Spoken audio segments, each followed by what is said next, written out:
March 1943, 400 miles off Newfoundland. The freezing black Atlantic swallowed U-507 whole. 23 German sailors clawed their way to the surface, gasping, certain they were about to die. They'd seen the newsreels back home. American destroyers leave no survivors. They machine gun you in the water like dogs. 19-year-old Klaus Weber treaded water, waiting for the bullets. Instead, rough hands hauled him onto the deck of the USS Benson.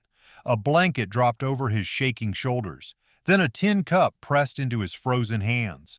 Hot coffee, steam rising in the dark. Klaus looked up at the American sailor standing over him, eyes burning with rage, fists clenched. But he didn't shoot, he didn't strike, he just turned and walked away. They had lied about everything.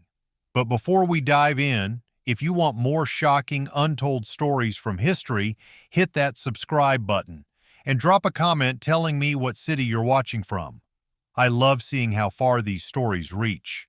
The grinding roar of the depth charges felt like the fist of God hammering steel. Klaus Weber's fingers froze on the Morse key, his entire body vibrating with each concussion that slammed into the hull of U-507. The submarine groaned around him, a dying animal sound that every man aboard recognized with sick certainty. Water hissed through a split seam near the aft torpedo room. The overhead lights flickered once, twice, then steadied into a sickly yellow glow that made every face look like a corpse. It was 3:47 in the morning on a moonless March night in 1943, 400 miles off the coast of Newfoundland, and Klaus knew with absolute clarity that he was about to die. He was 19 years old. He had never kissed a girl. He would never see Hamburg again, never hear his mother's voice, never watch his younger sisters grow up. The Americans circling above would make certain of that. Captain Muller's voice cut through the chaos, steady despite the terror pressing down on all of them.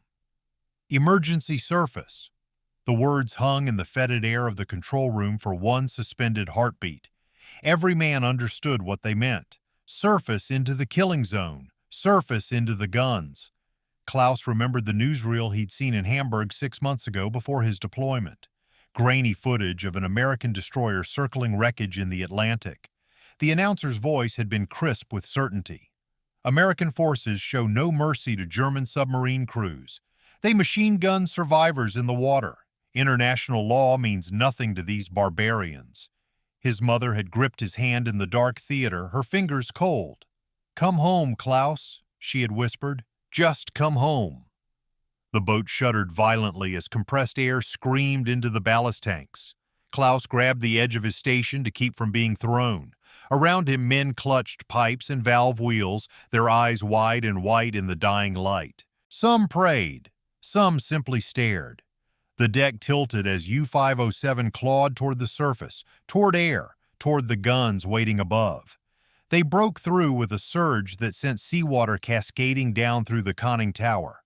The hatches burst open and the crew scrambled up the ladder in a desperate tangle of limbs and gasping breath.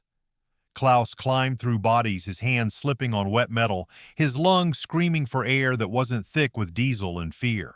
When he finally pulled himself onto the deck, the freezing Atlantic wind hit him like a blade.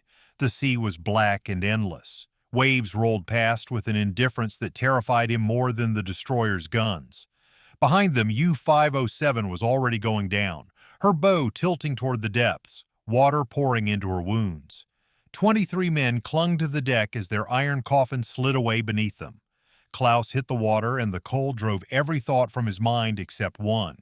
Survive the next breath, then the next, then the next. The USS Benson circled them like a predator, her searchlights cutting white paths across the black water. Klaus treaded water, his limbs already going numb, waiting for the rattle of machine gun fire. This was how it would end. Drowning or bullets. The propaganda had promised both. Inside the galley of the destroyer, Jimmy Dalton watched through the porthole as German sailors thrashed in the freezing water below. His hands gripped the edge of the metal counter so hard his knuckles went white. These were the men, the ones who did it, the ones who sent torpedoes into merchant ships carrying grain and medicine and letters from home. the ones who killed his brother. Danny's last letter was still in Jimmy's footlocker, creased from being read too many times. Don't let them make you bitter, Jimmy. Don't let this war turn you into something you're not. Promise me. Jimmy had promised. But that was before the telegram, before the funeral with an empty casket, because there was nothing left to bury. His hands shook now, not from cold, but from rage that had nowhere to go. The captain's voice crackled over the PA system, calm and absolute. Prepare to retrieve survivors. Geneva Convention applies. Treat them with dignity. Jimmy's jaw clenched hard enough to ache. Dignity. For the men who left 47 American sailors to die in burning oil. Commander Pierce appeared in the galley doorway, his face unreadable. Dalton, I need coffee ready. Hot. As much as you can make. Jimmy stared at him. The commander's expression didn't change. That's an order, sailor. Jimmy turned back to the stove and began filling pots with water, his vision blurring at the edges. On deck, sailors hauled the German survivors aboard one by one, dragging them from the water like drowned rats. Klaus came up gasping, seawater pouring from his nose and mouth, his body convulsing with cold. He collapsed on the deck and waited for the bullet. Instead, something heavy and warm dropped across his shoulders. A blanket, rough wool that smelled like diesel and canvas. Then hands pressed a tin cup into his frozen fingers. Klaus looked up through salt-crusted eyes. An American sailor stood over him, maybe 10 years older, with a face carved from stone and eyes that burned with something between grief and murder. The man's fists were clenched at his sides. His jaw worked as if he were chewing words too bitter to spit out. But he didn't shoot. He didn't strike. He just stood there for 5 endless seconds, then turned and walked away. Klaus raised the cup to his lips with shaking hands. Coffee. Real coffee. Hot enough to scald. The taste of it hit him like a memory of home, of his mother's kitchen, of a world where 19-year-old boys didn't drown in the North Atlantic. He realized he was crying, tears mixing with seawater on his face, his body shaking with sobs he couldn't control. They had lied. The newsreels, the propaganda, the speeches about American barbarity. They had lied about everything. And Klaus Weber, sitting on the deck of an enemy destroyer wrapped in an enemy blanket drinking enemy coffee, felt the entire architecture of his beliefs collapse into ash. The German survivors were brought below deck into a storage compartment that had been hastily cleared of equipment. 23 men, shivering in silence, stood dripping seawater onto American steel. The crew of the Benson lined the passageway, watching with faces that gave nothing away. No one spoke. The only sounds were the drip of water, the hum of engines, and the occasional cough from a man whose lungs were still clearing salt water. Klaus was stripped of his soaked uniform by a medic who worked with efficient, impersonal hands. The wet fabric peeled away from his skin, taking what felt like the last shred of his identity with it. They gave him U.S. Navy dungarees, stiff with starch and smelling of unfamiliar detergent. The pants were too long. He had to roll the cuffs twice. The medic checked his extremities for frostbite, pressing fingers into Klaus's pale skin and watching the color return. Klaus tried to thank him in the broken English he'd taught himself from a stolen grammar book back in Hamburg. Thank you. I am grateful. The medic's face didn't change. He didn't respond. But his hands remained gentle as he wrapped Klaus's feet in dry wool socks. Captain Muller sat on a bench against the far bulkhead, his spine rigid despite the blanket around his shoulders. He looked smaller without his uniform, diminished in borrowed American clothes that hung loose on his frame. His face was gray with exhaustion and something deeper, something that looked like shame. He had brought his crew through 18 months of patrols, through depth charges and storms, and the grinding fear of being buried alive in a steel tube. And now it had ended like this, pulled from the water by the enemy. Defeated not in battle but by mathematics and luck and the cold. Indifference of the sea. Commander Pierce appeared in the doorway, his presence filling the cramped space without effort. He surveyed the German prisoners with calm, measuring eyes, then crossed to where Muller sat. The captain didn't look up. Pierce pulled a pack of Lucky Strikes from his pocket, shook one loose, and held it out. Miller stared at the cigarette for a long moment, then shook his head once. A sharp, definitive refusal. Pierce lit it anyway, took a single drag, then set it carefully on the bench beside the German captain. "War's over for you, Captain. You fought well. Rest now." Miller's jaw tightened, but he said nothing. After Pierce left, the cigarette sat there for 5 full minutes before Muller finally reached for it with shaking fingers. In the galley, Jimmy Dalton slammed pots onto the stove with more force than necessary. The sound rang through the small space like gunshots. His fellow cook, a kid from Pennsylvania named Harris, watched him from the corner. "You okay, Dalton?" Jimmy grabbed a ladle and threw it into the sink hard enough to dent the metal. "They killed Danny," he said, his voice raw. "They killed my brother. And we're giving them soup?" Harris opened his mouth, then closed it. There was nothing to say that would make it better. Nothing that would bring Danny back or explain why mercy was required when justice felt like the only thing that made sense. The hours crawled past with the slow weight of underwater time. The German prisoners lay on thin mattresses, most too cold and exhausted to do anything but stare at the ceiling. Some slept in fits, jerking awake at every sound. Others whispered to each other in German, their voices carrying the hollow quality of men trying to convince themselves they were still alive. Klaus couldn't sleep. Every time he closed his eyes, he felt the water closing over his head, the cold crushing his chest, the certainty of death. He lay there watching the overhead pipes, sweat condensation, counting his breaths, trying to understand what had happened. Near midnight, he gave up on sleep and wandered into the passageway. A sailor at the far end watched him but didn't stop him. Klaus moved slowly, carefully, making himself small and unthreatening. He found his way to the galley by following the smell of coffee. The space was dim, lit only by a single overhead bulb. Jimmy Dalton sat alone at the small metal table, staring at something in his hands.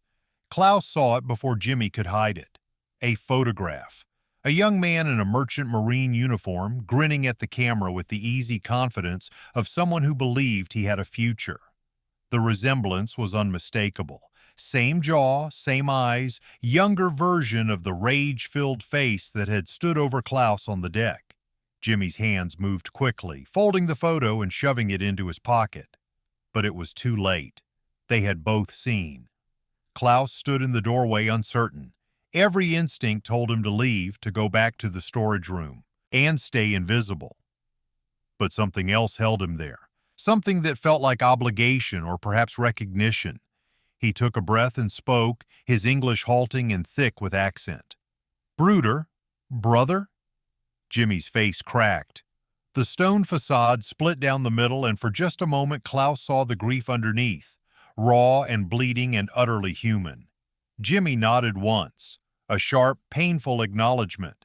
Klaus didn't have the words to say what needed saying. He didn't have the language to explain that he understood loss, that his own father was buried somewhere in Poland, that war had taken things from both of them that could never be returned. So he simply sat down at the table, leaving space between them, and said nothing.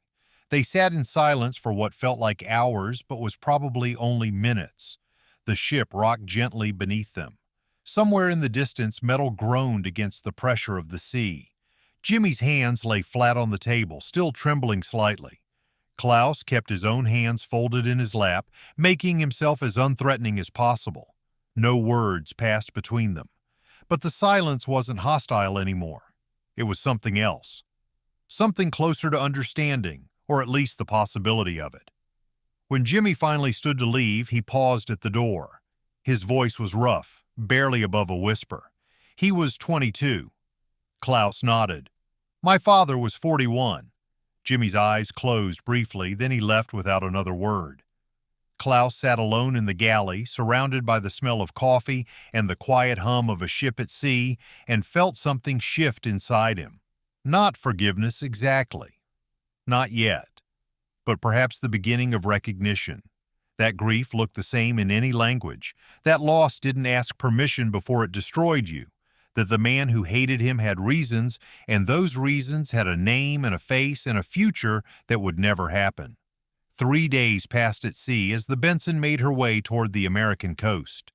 The tension that had filled the ship like pressurized steam began to ease by degrees, though it never fully dissipated. The German prisoners remained confined to their compartment, but the hostility that had greeted them that first terrible night softened into something more complicated. Wary coexistence, perhaps, or simply exhaustion. War required constant energy to sustain hatred, and most men aboard had little left to spare. The mercies were small, but they accumulated like interest.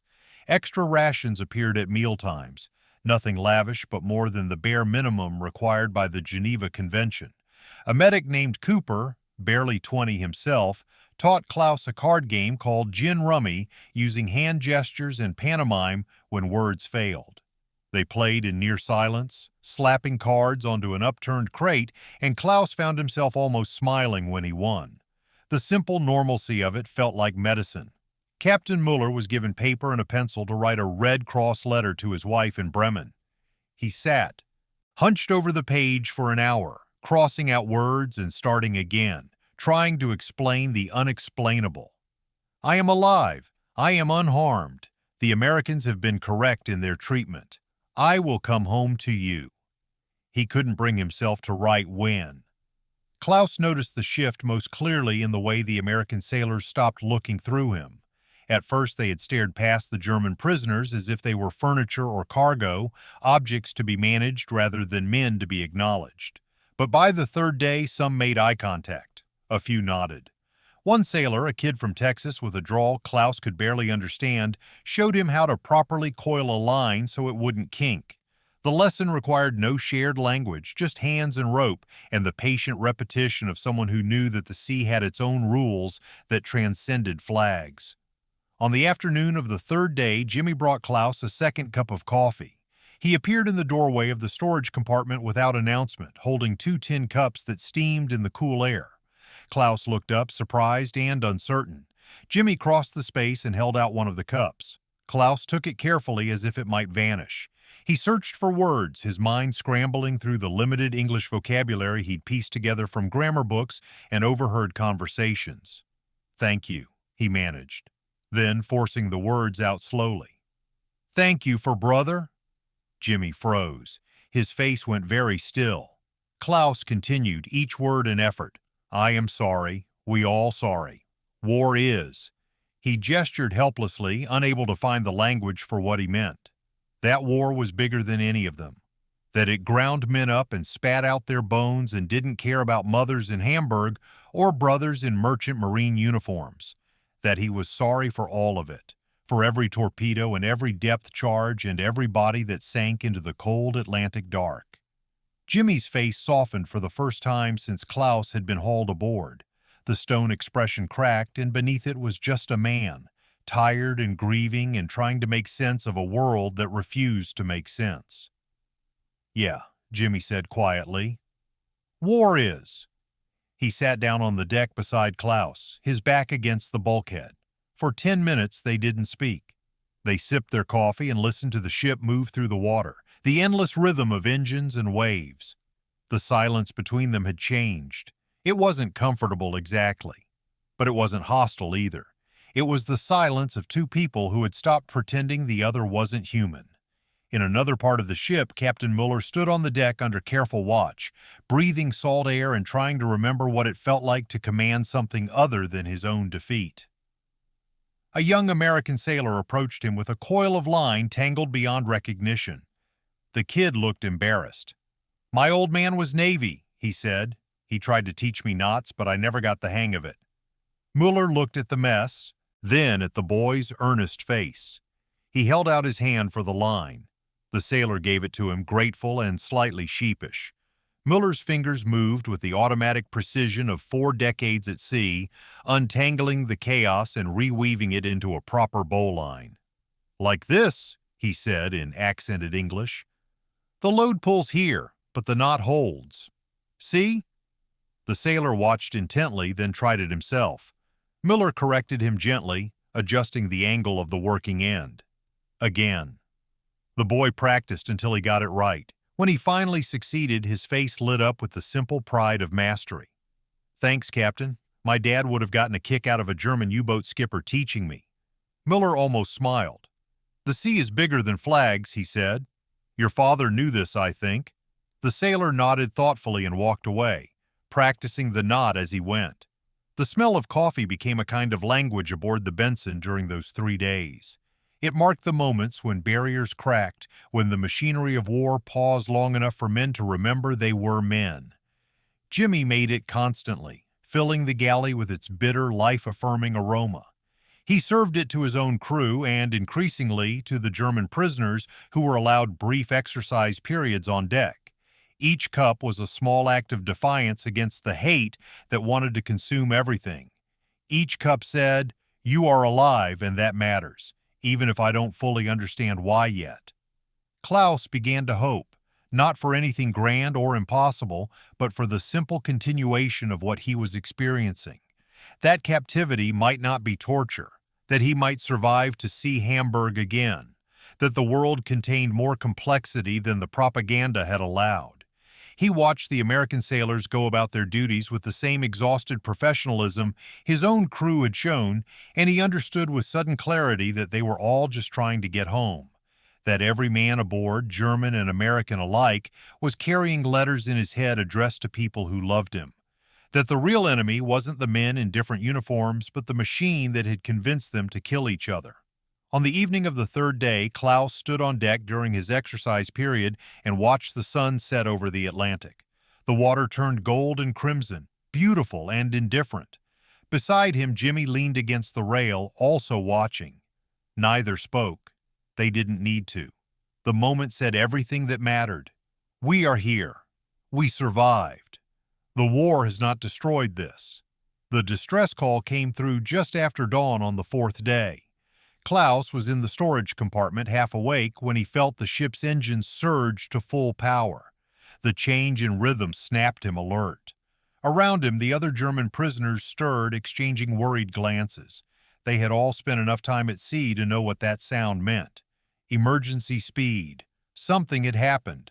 The news ripped through the Benson like electricity. Through water. Another U.S. merchant ship torpedoed 200 miles west. The destroyer had diverted to the coordinates, racing through rough seas with the desperate hope of finding survivors. But when they arrived, there was only wreckage, debris floating on oil-slicked water, life jackets with no one in them, 47 men dead, no survivors found. The atmosphere aboard the destroyer transformed in minutes. The fragile detente that had been building over 3 days evaporated like steam. The American sailors' faces turned to stone. Their eyes went flat and hard.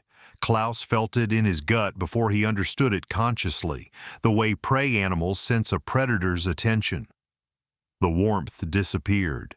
The small mercies stopped. The space between captor and captive widened back into an unbridgeable chasm. A sailor Klaus didn't recognize walked past the storage compartment and spat at Captain Muller's feet. The globule of saliva hit the deck with an audible splat. Muller didn't move, didn't react, just stared straight ahead with the rigid discipline of a man who knew that any response would make things worse. Another sailor, one who had shown Klaus how to coil rope just yesterday, kicked the side of his bunk as he passed. The metal rang like a bell. Klaus pressed himself against the bulkhead, trying to become invisible. The German prisoners understood without being told.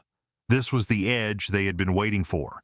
This was the moment when restraint might finally break. They had killed 47 men. Not them specifically, not U-507, but submarines with the same flag, the same cause, the same orders. In the eyes of the grieving crew, the distinction didn't matter. German was German. U-boat was U-boat. Dead was dead. Jimmy heard the news in the galley and felt something inside him snap. Not break exactly, but fracture along a fault line that had been forming since the day the telegram arrived about Danny. He stood very still for a long moment, his hands flat on the counter, his breath coming shallow and fast. Then he picked up a tin cup and hurled it against the bulkhead with all the force of 4 months of buried rage. The cup dented the metal and clattered to the deck, the sound sharp and final in the small space. Harris backed away slowly, recognizing the look on Jimmy's face. Dalton, don't. But Jimmy was already moving. He walked through the passageways with purpose. His vision narrowed to a tunnel, his hands curled into fists that ached to connect with something, anything, that would make the pain stop. Sailors stepped aside to let him pass. No one tried to stop him. Some part of him knew he should turn back, should go to his rack and stare at the ceiling until the fury passed. But the larger part, the part that had been screaming since Danny died, pushed him forward. Klaus saw Jimmy coming before Jimmy reached the storage compartment. He was sitting on his bunk trying to read a salvaged German Bible that one of the crew had been carrying when he heard the footsteps. Heavy, fast, purposeful. He looked up and saw Jimmy in the doorway, backlit and terrible, his face twisted with something beyond anger. Klaus stood. Every instinct told him to cower, to beg, to make himself small. But some stubborn core of dignity made him face it standing. Jimmy crossed the space in 4 strides. The other German prisoners scattered to the edges of the compartment, pressing themselves against the bulkheads. Jimmy stopped inches from Klaus, close enough that Klaus could smell the coffee and rage coming off him in waves. "Do you know what you people do?" Jimmy's voice shook. "Do you know how many—" He couldn't finish. His breath came in ragged gasps. His fists were clenched so tight his knuckles had gone white. Klaus felt tears burning behind his eyes but forced them back. "I know," he said, his voice breaking. "I am sorry. I am so sorry." The words felt pathetically inadequate, flimsy things offered against a wall of grief that had been building for months. What was sorry worth to a man whose brother had drowned in burning oil? What could sorry possibly mean when 47 more men had just died the same way? Jimmy's fist rose. Klaus didn't flinch. He kept his eyes open, kept his gaze steady, even as every muscle in his body tensed for the impact. This was it. This was the moment the propaganda had promised. This was when mercy ended and justice, terrible and absolute, arrived. Time stretched. Jimmy's fist hung in the air between them, trembling with the weight of every death, every loss, every reason in the world to strike. Then slowly, so slowly it seemed to take years, Jimmy lowered his hand. His breath hitched. His eyes were wet. He stared at Klaus with an expression that held more pain than Klaus had words for in any language. "I can't," Jimmy whispered, more to himself than to Klaus. "Even now, even after everything, I can't." The words sounded like confession and accusation all at once. Jimmy turned and walked away, his shoulders rigid, his gait unsteady. Klaus watched him go, then collapsed onto his bunk, his legs no longer able to support him. His whole body shook. Around him, the other prisoners slowly began to breathe again. Captain Miller crossed the compartment and sat beside Klaus, saying nothing, just placing one steady hand on the young man's shoulder. Klaus understood something in that moment that would stay with him for the rest of his life. Mercy wasn't guaranteed. It wasn't automatic or easy or simple. It was a choice that had to be made again and again, even when every fiber of your being screamed for revenge, even when you had every right to strike back, even when the pain was so fresh it felt like drowning. Jimmy Dalton had chosen mercy in the hardest possible moment, and that choice had cost him something Klaus couldn't measure. It had cost him the easy comfort of hate, the simple satisfaction of violence, the release that came from making someone else hurt the way he hurt. And in choosing mercy, Jimmy had given Klaus something more valuable than his life. He had given him proof that goodness could survive even this, that humanity could endure even in hell. The Benson reached port 2 days later. Klaus and the other German prisoners were transferred under armed guard to a train that would carry them south to a prisoner of war camp in Virginia. Klaus had spent those final hours aboard the destroyer expecting brutality, certain that the restraint shown by Jimmy and Commander Pierce had been an aberration, a temporary mercy that would dissolve once they reached American soil. The propaganda still whispered in the back of his mind, warning him of torture and starvation and casual cruelty. But as the train rolled through the American countryside, past farms and small towns where people waved at passing trains without knowing who rode inside, Klaus began to understand that what he had experienced was not an exception. It was policy. It was principle. It was something the Americans had decided mattered more than revenge.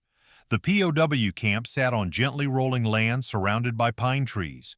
Clean barracks arranged in neat rows. A perimeter fence, yes, but no watchtowers with machine guns, no dogs, no obvious instruments of suffering. Klaus was issued a uniform, gray with PW stenciled on the back. He was assigned a bunk in a barracks that housed 30 men. The building had windows that opened, real windows with screens to keep out mosquitoes. There were latrines with running water, a mess hall that served hot meals twice a day, a recreation yard with a volleyball net.